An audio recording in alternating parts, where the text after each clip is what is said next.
Alrighty then, welcome back to another double feature video. Today's double feature is going to be a little bit different than usual because this one is going to be very retro-focused. It's not unlike some other double features that I've done in the past though, because if you've ever seen my Phozon and Motos video, you know that I've done double features like this before, where I'm focusing mostly on retro games and not necessarily random indie titles that I find on Steam. Today's double feature video is going to focus on two classic arcade games, those two games being Galaxian and Radar Scope. But we're gonna start this video off by talking about Galaxian first. So Galaxian is an arcade game that was initially released by Namco all the way back in November of 1979. Initially, it was only released in Japan, where it proved to be immensely popular within the country. So much so that Namco eventually signed a licensing agreement with Midway to publish the game in North America. Galaxian would eventually make its way overseas to the West in April of 1980. Galaxian is a vertically oriented shoot-'em-up where the objective is pretty simple. You have 4 sets of aliens that you need to completely wipe off the screen in order to advance to the next level. The aliens are color-coded, and their color also indicates how aggressive they are. The blue aliens are usually the easiest ones to deal with, purple ones are medium difficulty,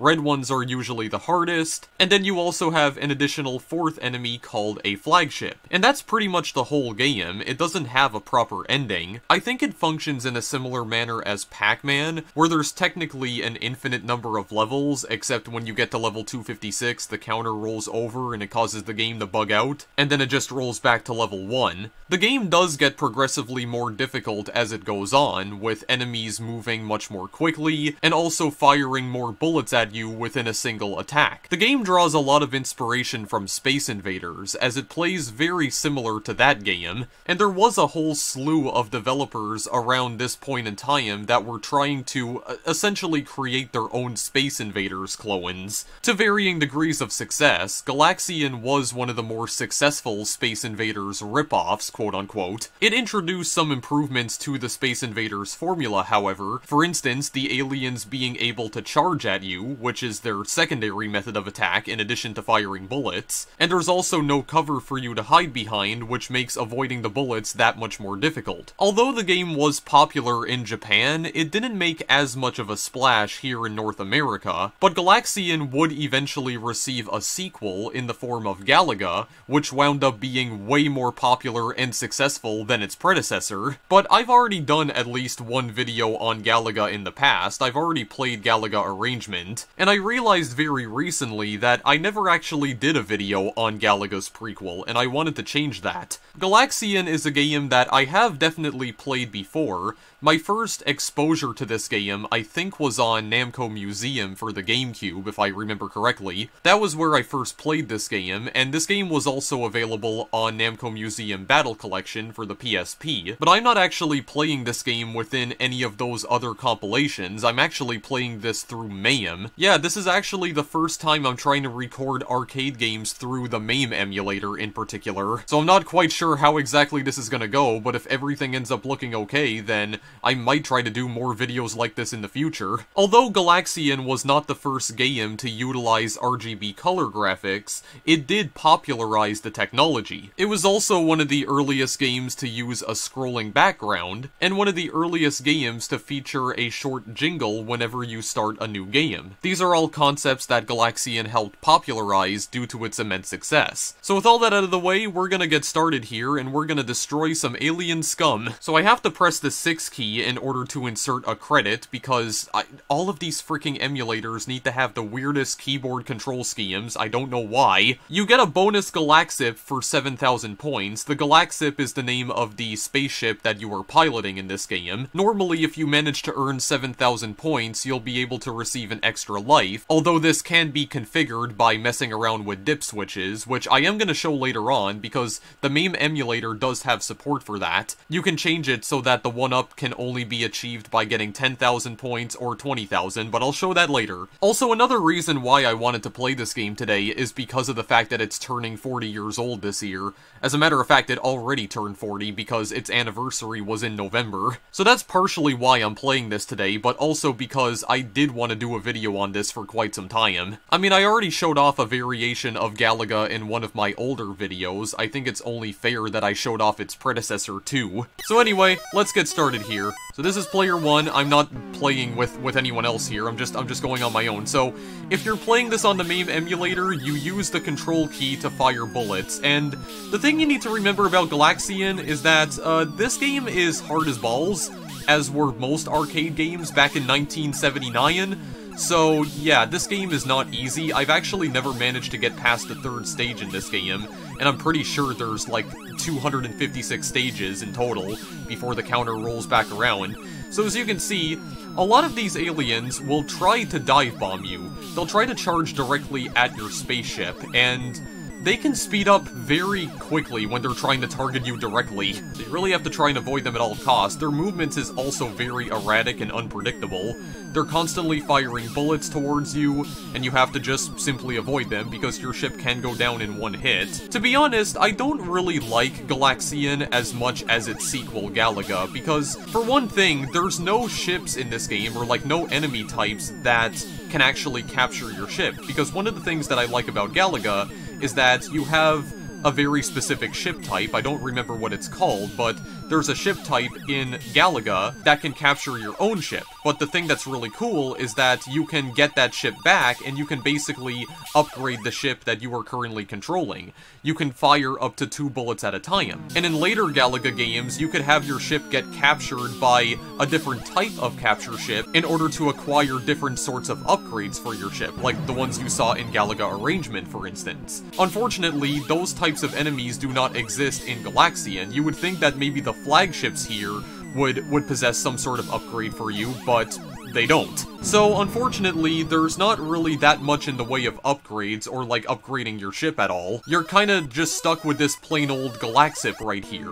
And because this is a fixed shooter, you can't move up or down on the screen, you can only move horizontally. I also died there because I'm terrible at this game. Yeah, and because I am playing the arcade version of this through an emulator, I can't actually pause the game right now. No, not like I could with Galaga Arrangement, because I was playing that through Namco Museum. Yeah, but these red enemies are usually— oh my god, what is that purple guy doing? Good lord. Yeah, but one thing you'll notice about these flagships, though, is that the flagships don't always attack on their own, as you can see. If there are any red aliens remaining on the screen, usually the red aliens will escort the flagship down towards you. And the amount of points that you get for defeating the flagship, in particular, depends on how many aliens are trailing in front of it.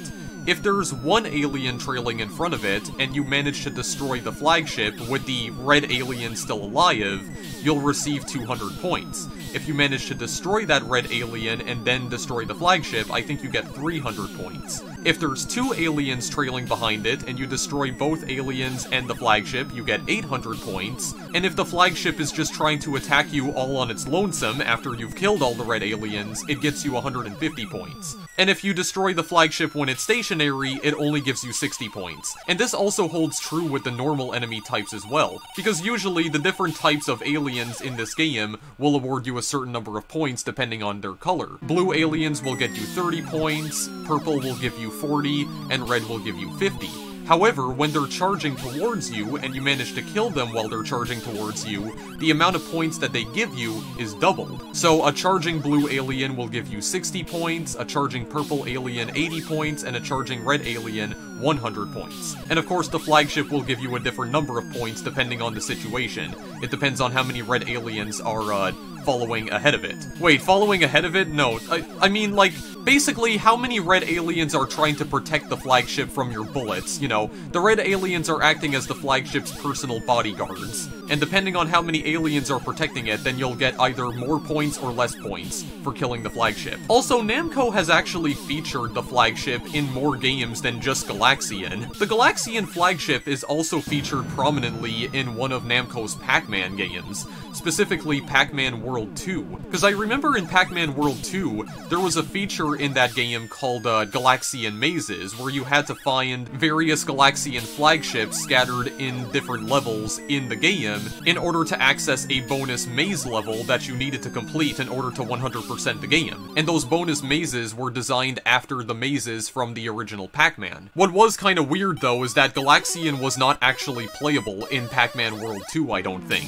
The game did have a selection of classic arcade Pac-Man games, but none of them included Galaxian. So out of all the characters that do appear in this game, it seems like the one character that Namco does not want you to forget exists is the flagship. It seems like it's their most prominent character, or at least Namco treats it like it's their most prominent character from Galaxian. So the flagship is more or less the icon of this game, you know? Much like how that one particular enemy from Space Invaders is treated not only as the icon of Space Invaders, but also video games in general, the flagship essentially serves as the icon for Galaxian. You take one look at that beautiful orange flagship with the blue wings, and immediately you realize, yep, that's Galaxian, alright. Also, I am, like, sucking terribly right now. I don't even know what to do at this point. Okay, wow, hello. Yeah, also, another thing that kind of makes this more similar to Galaga is that when there's very few enemies on the screen, all of the enemies will just constantly attack you without ever stopping. Because usually, when they charge at you once, they go back into, like, a resting position for a few seconds before charging at you again. But if there's only, like, 5 enemies left on the screen, they never stop charging at you, which makes hitting them even more, difficult. And also obnoxious to try and do. Yeah, so most of these enemies usually go down in just one hit. As a matter of fact, all of them go down in one hit, including the flagships. They're not like the capture ships from Galaga, which can only be killed in 2 hits. The enemies are definitely a lot easier to kill in this game, and much like the aliens from Space Invaders, they are constantly moving to the sides of the screen, moving from left to right and just bouncing off of it. You'll also notice how the sprites rotate in order to, show which direction they're heading. You know, when they're switching their trajectory to try and face you and try to charge directly at you, like they're all doing right now. Oh my god. I mean, the graphics were certainly impressive for 1979 standards, you know, popularizing the use of RGB color palettes. You know, the kind of stuff that we take for granted nowadays, given, like, modern technological innovations. Galaxian was truly ahead of the curve in that regard. But other than that, there's, oh god, oh, okay, well.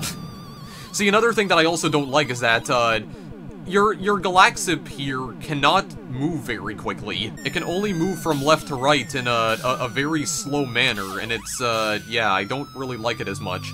It doesn't feel as fast as the ship in Galaga. Also, what is this attack pattern? Okay, well, couldn't even get past the first freaking level that time. Did I mention that this game is hard as balls? Also, I got distracted while I was doing that because I'm just, like, hearing... Are you freaking serious right now, dude? You know, nothing has ever made me want to move out of a province more than that. Like, what the hell, dude? 10 o'clock at night. 10 o'clock at night. You have no reason to be gunning your rig at, like, 500 miles per hour in the middle of freaking winter at the middle of the night. Like, just... why? Just stop, please. You're ruining the lives of everyone around you. And I'm almost given to believe that this is the same guy that I complained about in previous videos. Like in my Monster Truck Madness video that I did last year. I'm almost convinced it's the same guy. It's like... it's been a year and a half. Why are you... Oh my god, I don't even know, dude. I'm just like... That shit just makes me so freaking livid. Like, how have you not been handed a noise complaint yet? I don't understand. I'm just trying to play Galaxian over here, and you're distracting me with your loud-ass motor vehicles. Oh, good god. Okay, well, I don't know how I could have possibly avoided that. Yeah, see, when you die, though, they do go back into position, even momentarily. Oh my god, wow, okay, I still couldn't hit them. I still couldn't hit them. There we go, there's one. Can I get the other one? There we are. Very nice indeed, but yeah, other than that, guys, there's really nothing else that I could say about Galaxian, because this is literally the whole game right here. It's just do this for, like, until you get bored, basically. There's really nothing else to it. So yeah, that's about it. That's all I have to say about Galaxian in particular. I mean, it's definitely a neat little take on the whole Space Invaders formula, but I feel like Galaga took the whole formula a step further. I don't feel like this is something that I would come back to multiple times. I still prefer Galaga over this any day, but I think it's still important to recognize the significance that Galaxian has in the video game industry, because I mean this game is one of the reasons why Galaga even exists in the first place, and it's also a game that brought some innovations to not just the shoot-'em-up genre, but just video games in general, more specifically the technology that powers them. Definitely a technologically impressive game for 1979 standards, but I would still prefer Galaga Arrangement over this any day, or even Bosconian for that matter, because that game's also pretty good too.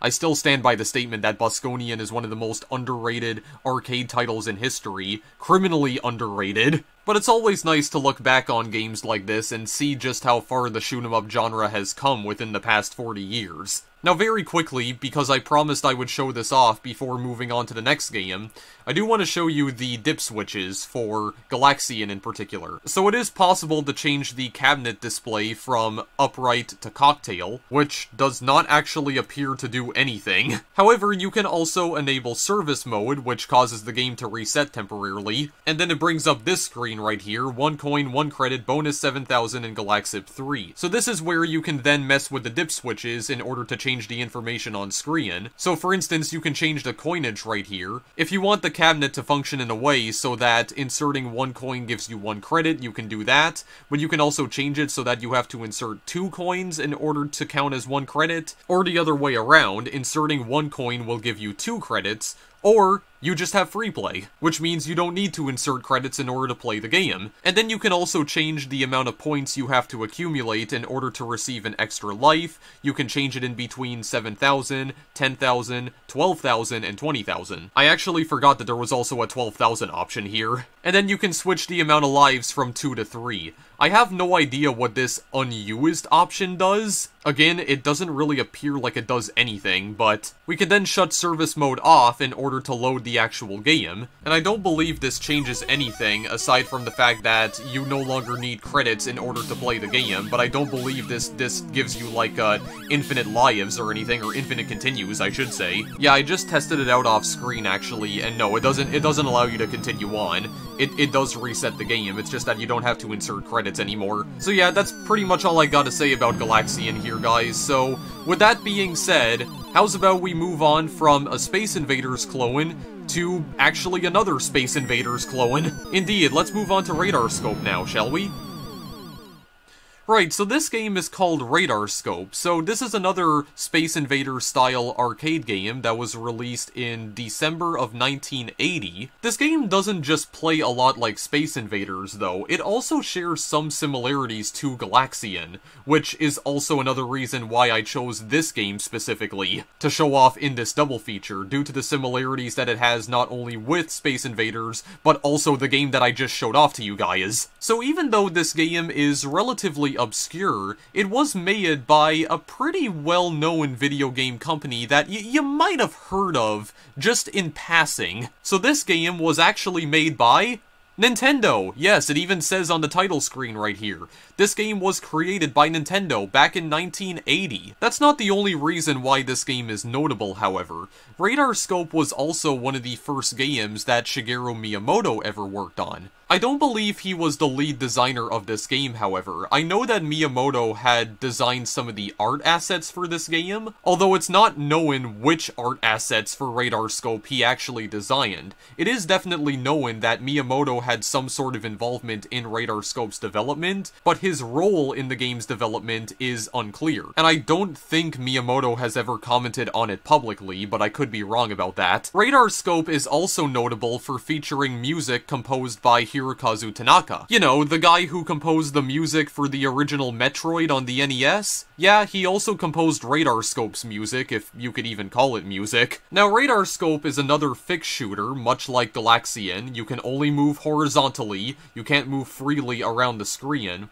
The perspective in this game, though, is kind of unique, however. You'll notice that this game utilizes a very 3D-like perspective, and you'll notice that the sprites also scale when they get closer to you. It's actually pretty neat. It's one of the earliest examples of sprite scaling in games. There was at least one other game company that had attempted to copy this sort of perspective in one of their own arcade games, and that company was actually Konami. Konami had attempted to copy this sort of third-person pseudo-3D perspective perspective in one of their own shoot-'em-up games, that being Juno First, which released all the way back in 1983 and plays in a very similar style as Radar Scope, the only difference being that in Juno First you can move around the screen freely. Your movement is not locked to a specific axis on the screen, you can move up and down in addition to left and right. Still though, it doesn't change the fact that it really tried to copy Radar Scope's style. Now Radar Scope has a pretty fascinating history behind it that I want to discuss first before getting to the game. Now much like Galaxian, Radar Scope was also pretty successful in Japan when it first came out in 1980. In fact, according to information that I could gather online,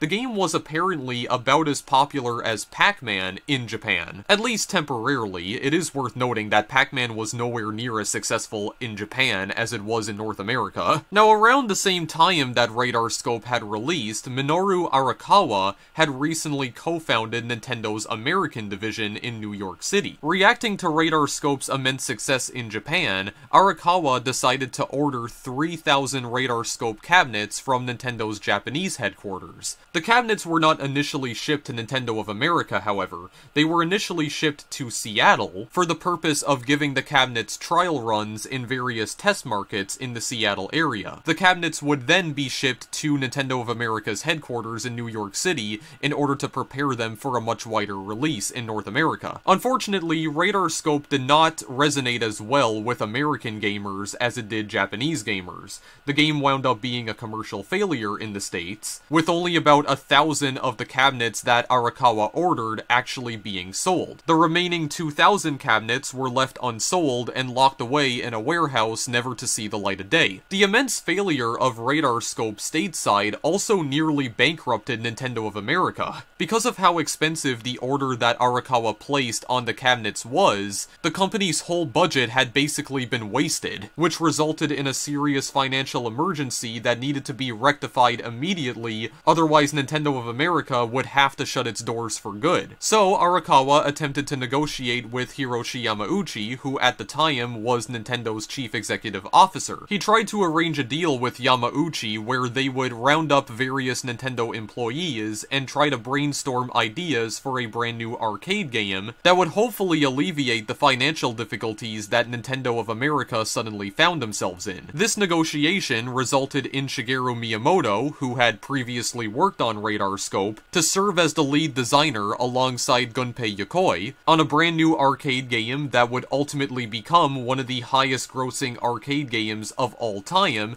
Donkey Kong. Donkey Kong, of course, proved to be an immense success, and was also the arcade game that introduced Mario to the world. The immense success of Donkey Kong helped resolve the financial problems that Nintendo of America were facing at the time, and it also established Nintendo as a key figure within the video game industry. The success of Donkey Kong also helped Nintendo secure funding for the development of the Nintendo Entertainment System. As for the 2,000 Radar Scope cabinets that Nintendo of America were still holding on to, they were all converted into Donkey Kong cabinets and were eventually sold to various arcades in America. Now, why exactly is all of that information important? Well, Radar Scope is kind of the game that resulted in the creation of Donkey Kong, and it's also kind of the reason why Mario even exists in the first place. Minoru Arakawa decided to take a huge risk and order a massive stock of Radar Scope cabinets that ultimately never sold, which put them in an emergency situation where they had to come up with another arcade game that could potentially save them from bankruptcy. And the result of this financial emergency was Shigeru Miyamoto working alongside Gunpei Yokoi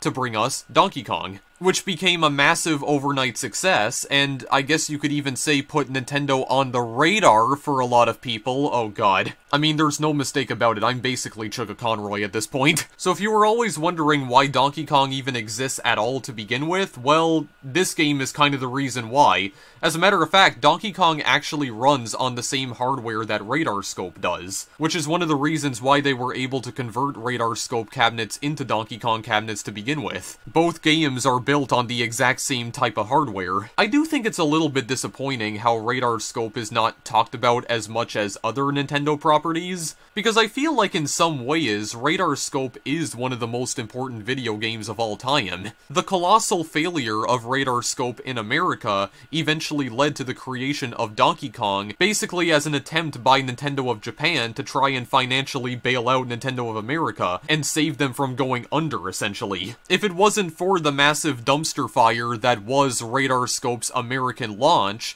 Donkey Kong probably might not exist, Mario probably might not exist, Nintendo of America probably wouldn't exist. But 40 years later, Nintendo still has an American branch, and it's as strong as it's ever been. And yeah, you can definitely attribute that to the success of Donkey Kong and eventually the Mario series, but I feel like above all else, you have Radar Scope to thank for that. The commercial failure of one of Nintendo's most obscure games directly led to the creation of one of its best games, and also one of the best commercial launches Nintendo had ever seen up to that point. And it also, of course, eventually led to the creation of one of its most iconic mascots, Mario. So I really do feel like Radar Scope needs to at the very least be acknowledged for that. If it wasn't for Radar Scope, Nintendo would probably be a vastly different company than it is today. And I think it's about time that people start recognizing this game's legacy, because it definitely left behind a legacy, whether people want to admit it or not. Anyway, I apologize for that long backstory, but I always thought that Radar Scope's history was very fascinating. I really do feel like this game left behind a much greater legacy than people give it credit for,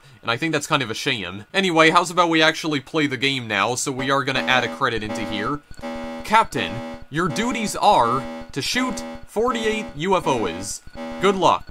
And you also have a voice synthesizer here too. Indeed, I can't even tell when the word it's saying. It sounds very muffled, but yeah, Radar Scope was also one of the earliest games to use, like synthesized voices too, which is definitely interesting. So how exactly does Radar Scope play? Well, you are controlling a ship here, which I believe is called the Sonic Spaceport? If I remember correctly, I think that's what it's called. So, you have to defend the Sonic Spaceport from a variety of aliens called Gamma Raiders. There's 48 Gamma Raiders in each individual stage, and much like Galaxian, they will swoop down and charge directly at you, but as you can see, they won't try to crash into you head-on. They will actually fly away from you as soon as they get to a certain point. So your objective here is to just shoot all of the aliens down, and once you kill all of the aliens on the screen, then you will advance to the next level. Again, I have no idea how many levels there are. There's probably an infinite number, technically. Oh my god, I need to stop getting hit by all these damn bullets. Yeah, and just in case you're wondering, you don't normally get 5 lives in this game. I actually did alter the dip switches in order to give me additional lives, because, again, game's kinda difficult. I'm not sure if I would say this game is more or less difficult than Galaxian. It's still about as hard. There's not really that much of a difficulty increase or decrease, for that matter. Yeah, so you are actually controlling what is essentially a missile base right here, and not an actual spaceship. Now, one thing you'll notice here is that you have a damage meter at the very bottom of the screen. So, one thing that the enemies will try to do is that they will try to lay down mines. And these mines, okay, well actually, yeah, here they go right here. Right on time. Yeah, so they will try to lay down some mines that will slowly roll towards your base. If they come into contact with your base, that will not kill you, but it will, however, damage the base. And this is indicated by your damage meter. So your damage meter will deplete the more mines that get flung into it, basically. The actual bullets from the enemies do not cause any damage to your base. Of course, if they come into contact directly with the base, then that will, of course, destroy it immediately, but that will also replenish the damage meter. There's also a mechanic in this game where sometimes the enemies will not get destroyed immediately as soon as you shoot them down. Sometimes when you shoot an enemy, they will instead be set on fire, and they will start plummeting towards your base, and then they will actually crash into your base directly, and it will cause a huge amount of damage to it. You want to avoid that at all costs, because it causes, like, I think 20 or 25% of damage to your base. So you really want to try try and avoid that whenever you can. So you also get a nice little bonus for killing all the enemies. I don't know what the damage thing means exactly. It doesn't measure your accuracy, though. I know for a fact that's not what it does. I'm not quite sure, honestly, but we are on the second level now. And here in the second level, we have more Gamma Raiders, except this time they're making slightly different sound effects. Radar Scope was also kind of notorious for its sound effects, because a lot of its sound effects are described as being very high-pitched and kind of obnoxious to listen to after a while. Kind of like me. Also, I just noticed that I did get another extra life at some point. But yeah, Radar Scope was also kind of known for its very, kind of poor quality sound effects that definitely make it, kind of difficult to play after a little while. So I mean, there is that about the game as well. But as I was trying to say that, you'll notice that, the ships here are purple now. And they are a lot more difficult to take out, because I do believe they move a lot faster. I have been able to get to the third stage before, and I'm gonna try and see if I can actually get to the third stage here before I end the video off, because the actual attack patterns of the enemies do change in the third stage, as do their colors. Again, this is pretty much the entire game right here, because there are no upgrades that you can acquire for your missile base here. Also, the attack patterns of the enemies do not remain the same throughout the entire level. The attack patterns of the enemies do get more complicated as you kill more and more enemies, and when there's only a few enemies remaining, then they're just gonna go absolutely buck wild. They won't go back to a resting position, they will constantly try to attack your base, and they will also try to drop a lot more Mayans than they normally do. I definitely like this style of gameplay a lot more, though, because my missile base actually feels, like, really fast. I just feel like the movement on the missile base feels a lot smoother than the Galaxip in Galaxian, because I always found that the ship in Galaxian is, like, really slow and sluggish, and it's not exactly easy to dodge bullets, especially when the bullets move so quickly, and your ship moves so damn slowly. But I feel like here in Radar Scope, it's a lot easier, because your ship actually moves at a pretty smooth pace right here, pretty fast-paced. Oh, good God. Oh, crap. Alright. Indeed, it definitely has, like, an element of freneticness that Galaxian definitely does not. Oh, Jesus. Okay, I don't even know what I was supposed to do there. Turbo tapping would probably help in a game like this, because also unlike Galaxian, because this is something that I actually forgot to mention when I was playing Galaxian a few moments ago, you can fire up to 3 bullets at a time here. Because in Galaxian, you can only fire 1 bullet at a time. Only 1 bullet is allowed to be on screen, like one of your own bullets, and you have to wait for that bullet to either despawn or hit an enemy and kill it before you can fire another one. But here in Radar Scope, you can fire up to 3 of them at a time. So I really do feel like if I just enabled turbo tapping, this would be way easier. Also, much like Galaxian, I've only ever been able to reach the 3rd stage of this game. I've never been able to get any further than that. Also, I haven't come across the feature yet where you can set enemy ships on fire and then they try to, they basically go all kamikaze on you. I haven't had that happen yet. I'm hoping that happens, in the next stage. I don't know if it only happens in the 3rd stage or not. Pretty sure I remember seeing it happen at least once in the 2nd stage, actually, but we'll get there soon if we possibly can. Oh, Jesus. Okay, I need to, like actually start moving in front of these bullets at least a little bit. Yeah, there we go. There's only, like, 2 of them left. Okay, this guy right over here is the last one. Let's just see if I can try and shoot him down here. He's gonna respawn over here. There we go. Okay. Yeah, so I'm going into this with 3 lives, actually. There we go. Complete attack mission. Damage 12.5%, 0.700. Alright, so here we go with the orange ships now. So I think this is the level where we get introduced to the mechanic where they just get shot down. Okay, yeah, and also as you can see, their attack patterns change too, because now they start moving around in a zigzag pattern. Yeah, so they just become that much more unpredictable. Good lord. Let's see if I can shoot one of these guys down, please. I wanna actually, like, show off this feature. God, I don't know if it's a random occurrence, though. I don't know if there's anything that I can do to actually, like trigger it manually or not. Oh, God, okay, whoa. Alright, some of them are actually just, like, straight up, like, charging directly at me now. Oh, good lord. I'm not sure if those are the ones that are just, like zigzagging at me or not. I don't know. Also, some of these guys appear to have red undersides. Okay, well, I'm still dead anyway. I don't know, maybe I won't be able to show this off, because maybe it is something that is just completely random. Oh, here we go. Yeah, so, did you just see that right there? So, I think one of the ships that was laying down Mayans, I believe I was trying to shoot him down, and yeah, he just got set on fire instead. Also, I'm just, like, getting assaulted with all sorts of mines right now, good lord. Also, the fact that I was able to survive in this first stage that long without losing a life, like, how even? How did I even accomplish that? Yeah, but you got to see it there. The ship was clearly on fire, and it was just, like falling down towards my base, and then just, colliding with it head-on, and it caused a whole bunch of damage to me.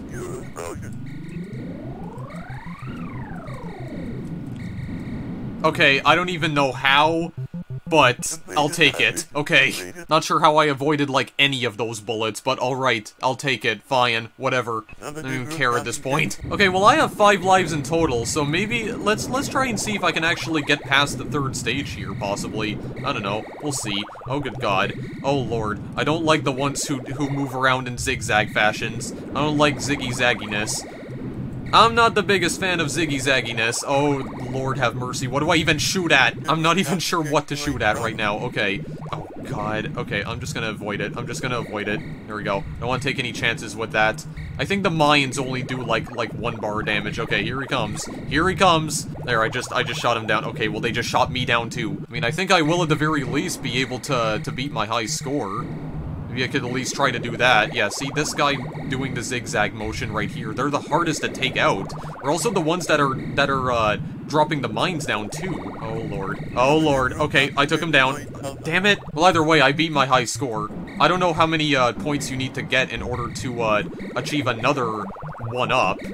I think in order to get the first 1-up, you need like 7,000 or 8,000. Okay, just don't avoid it. Just avoid it. Oh lord. Okay, they're trying to like hit me directly, I think. I think that's what they're doing. Oh, Jesus. Okay, what? Why? Holy crap. Okay, well, I somehow shot him, like, directly in front of me. Don't know how that worked. Don't know how that worked. Oh, there's only 5 of them. 3, 2, 1. Okay, wow, they're all dead. Okay, so then, what do the enemies in the 4th stage look like? Also, I noticed... Okay, yeah, 0% damage. Congratulations. I wish you to do your best. Okay. Well, thanks for the words of encouragement, Captain. Okay, so then what's the 4th stage? Aw. Well, that's kind of boring.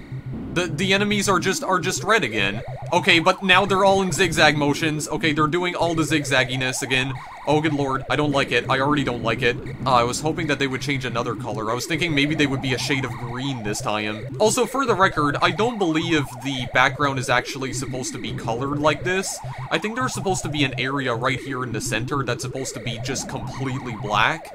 But because I'm playing this on the MAME emulator, it's not always 100% accurate, and I do think Radar Scope in particular currently has issues running on MAME. I don't think the ROM file has been dumped properly. It still has some issues here and there.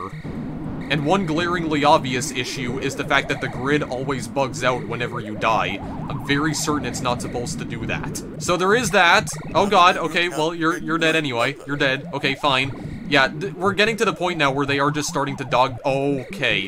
Where they're just starting to dog. There, make it that comment what you will. Oh lord. I don't like it. I don't like it!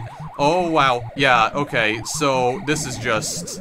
Holy crap, this game is actually insane. I mean, I'm gonna be completely honest with you guys. I kind of prefer this more than Galaxian. I really do. It's way more faster paced than Galaxian. Everything is so much quicker, and it relies more on twitch reflexes than anything else. I actually like it quite a bit, but I'm also dead, so... Maybe I don't. I don't know, I don't really like the fact that I'm dead, but... I mean, the fact that I still got a bigger high score, and I almost beat the 4th stage that time. 26,800? Ah! Okay, you know what, I'll actually be serious here. I'll put my name there. I'm gonna put Robotnik in, if I'll even have time. Okay, no, I definitely will have time. There we go. Just put Robotnik. It is also kind of interesting how it does allow you to enter, like, huge names. Yeah, it seems like it allows you to enter names with up to, like, 12 initials or 12 characters, when most arcade games around this time only allowed you to put in, like, 3 initials, I think. So that's certainly interesting. But other than that, guys, that's all I gotta say about Radar Scope as well. There's really nothing else to talk about here. There's no other power-ups that you can acquire. I guess there's no other different types of ships to see either, because there's only, like, red, purple, and orange. And then on the 4th stage, stage, the colors just start repeating themselves, I think. So that's a little bit unfortunate, but again, it's not unlike Galaxian, because there were only 3 colors of aliens in Galaxian as well, blue, purple, and red. Or I guess technically it was more like an aqua color, or like cyan. Yeah, and this version definitely has some emulation issues. It's not 100% perfect, it does seem to bug out at certain times. The game itself seems to play okay though, so that's why I still decided to play it anyway, but yeah, I think that's where I'm gonna stop that for now, guys. I have nothing more to say about Radar Scope. The game itself is pretty fascinating. I definitely like it. Radar Scope is not a bad game by any stretch of the imagination. I feel like it was just a victim of timing. You know, this game came out at a time when the Pac-Man craze was already beginning to take over the world. I don't think people were as invested in shoot-em-ups as much after that, at least not until Galaga came along. And also the fact that this was a fixed shooter and you could only move left and right on the screen and nowhere else on the screen. Yeah, it definitely started feeling a bit dated, even by 1980 standards, because again, Pac-Man would have already been released by then, and in Pac-Man you can move up and down as well. But the story behind this game is definitely fascinating, and I implore you to read up more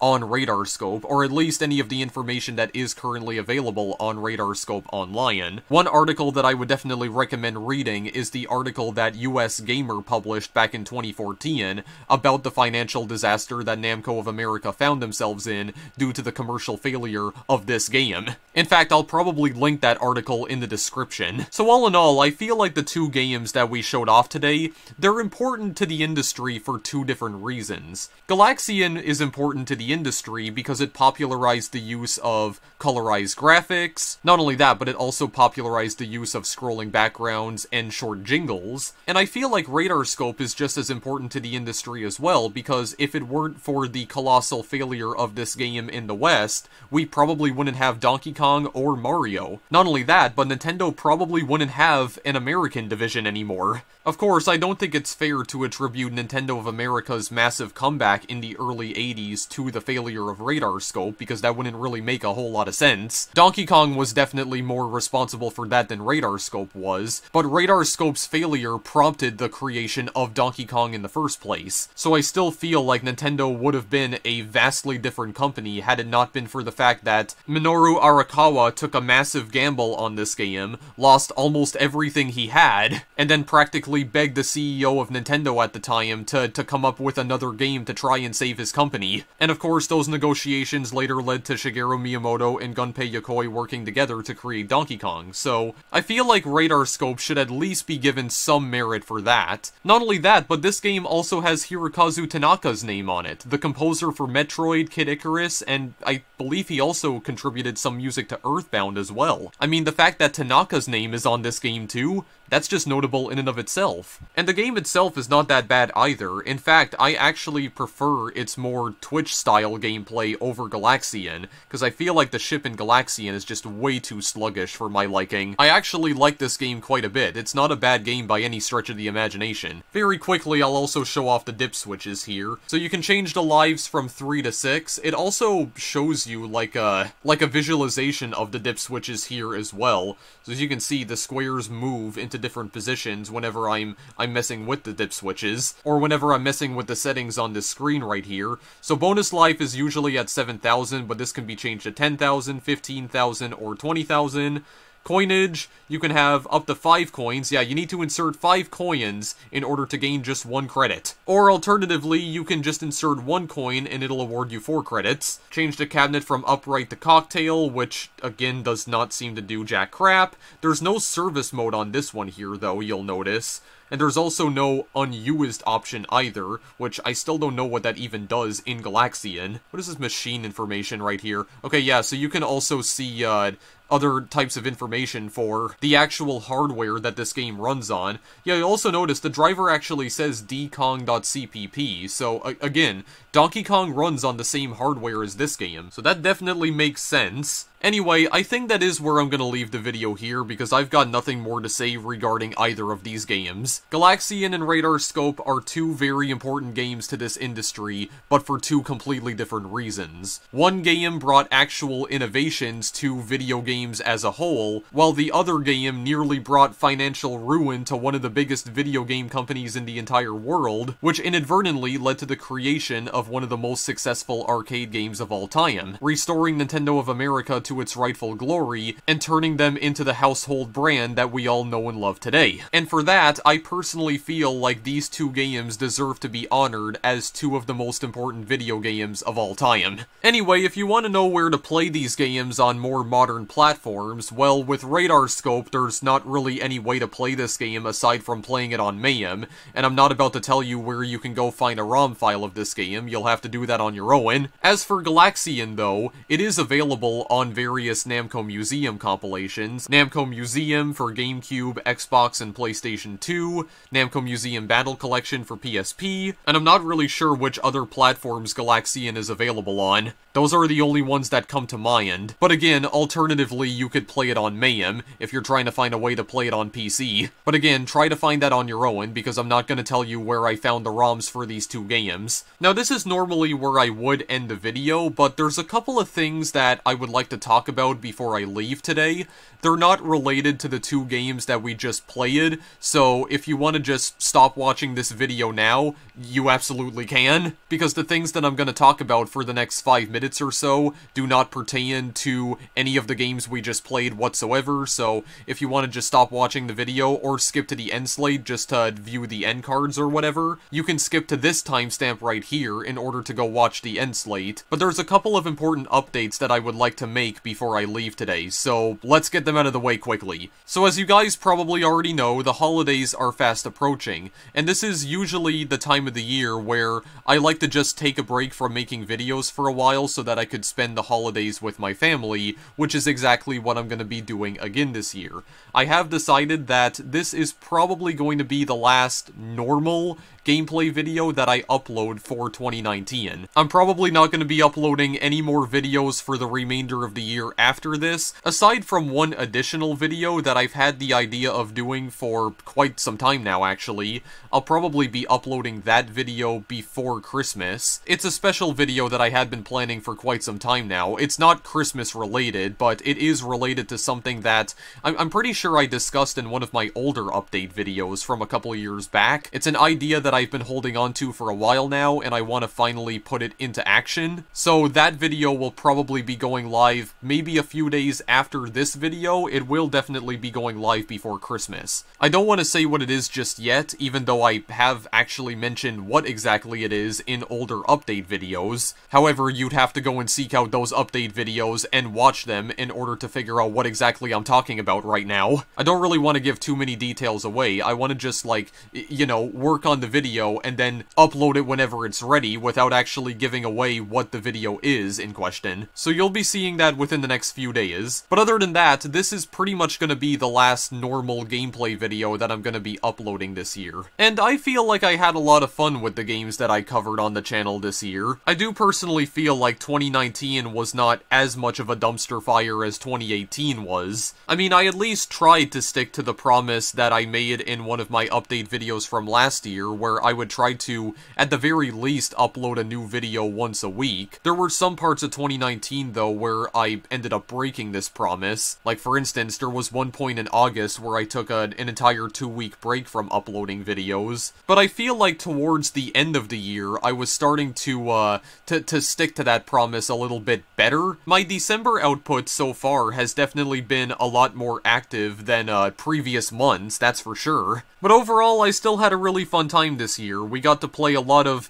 brand new indie games, also some older indie games too, a bunch of retro titles like the ones that we played today. I discovered what quite possibly be my most favorite puzzle game of all time this year, which is of course Baba Is You. I mean, Manifold Garden comes pretty damn close to that, but it hasn't quite beaten out Baba Is You yet. I don't feel like anything that comes out before the end of the year is going to top Baba Is You. That's honestly probably my number one game of 2019. man. I feel like Baba Is You, by far, is my game of the year for 2019. Probably my favorite game of the entire decade, because the decade is also ending as well. So overall, I had a pretty great time this year, and I hope you guys enjoyed all of the videos that I put out, all of the weird and wonderful games we played this year. I at least tried to play some newer stuff this year, and some stuff that more people were talking about, like some more popular indie games, but I still wanted to stick to the usual thing I do, which is cover a bunch of obscure stuff from itch.io, and also all of the retro stuff that I want to discuss as well. And there will definitely be more like that to come next year, for absolute sure. I mean, the entire decade has definitely been interesting for me, because this was the decade in which I finally